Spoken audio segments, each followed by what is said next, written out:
Suicide Squad, the movie that was supposed to reinvigorate the DC Cinematic Universe. But did it live up to the hype? I'm Michael Donnellan, and this is Entertainment Review.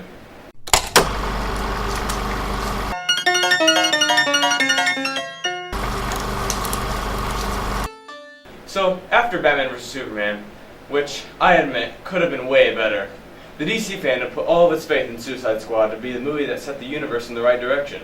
The new director, David Ayer, had a pretty good lineup under his belt. He wrote the screenplay for Training Day and directed the World War II drama Fury. Suicide Squad follows a group of supervillains who are mainly from Batman comics, but some come from other comics, who are used by the government to carry out high-risk missions.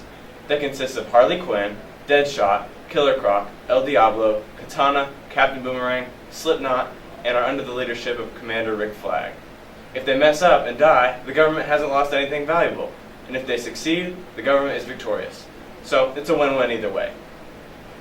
Overall, I thought Suicide Squad was just okay. I liked the characters, and I thought they did a good job of introducing everyone in the movie, but something just felt off. Maybe it was the antagonists of the movie, and I don't really want to call them villains because, let's face it, everyone in this movie is a villain. The antagonists of the movie were the Enchantress, played by Cara Delevingne, and her brother Incubus, who was entirely CGI, and they team up to take over the world.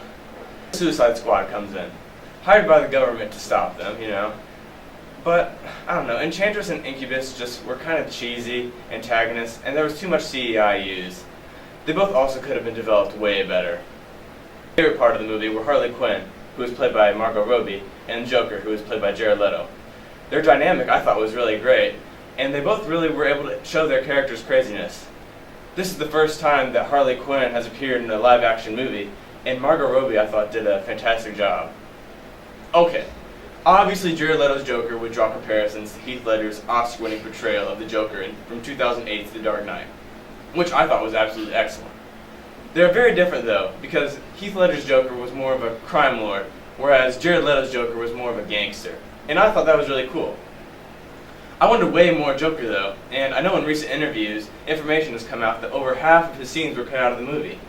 I also wanted to see Harley Quinn act even crazier, like she does in the comics, Batman Arkham video games, or even the Batman animated series.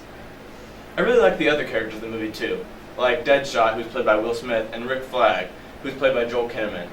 But some of the other characters, like Katana, played by Karen Fukuhara, or Amanda Waller, played by Viola Davis, are very interesting and could have used way more development in the movie. That's where the main problem with this movie lies: character acquisition. About 12 characters had to be introduced in this movie alone, and that's the first time that we've seen many versions of these characters, or the first versions of these characters at all. And it is almost impossible to have a good plot when this much character exposition and development needs to be done. The tone of Suicide Squad was also a little off, in my opinion.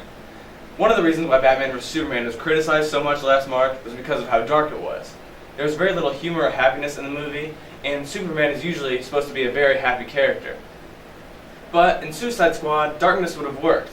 You see, some points were funnier than others, but then some points were way darker than others, and I don't know, it didn't really quite mesh well in the final result. I know the studio invested about $10 million in reshoots towards the end, but I think darkness would definitely have worked better for Suicide Squad than Batman vs. Superman. But overall, Suicide Squad was just okay, but I think it'll definitely hold me and other members of the DC fandom over until Wonder Woman comes out next June and Justice League comes out next November.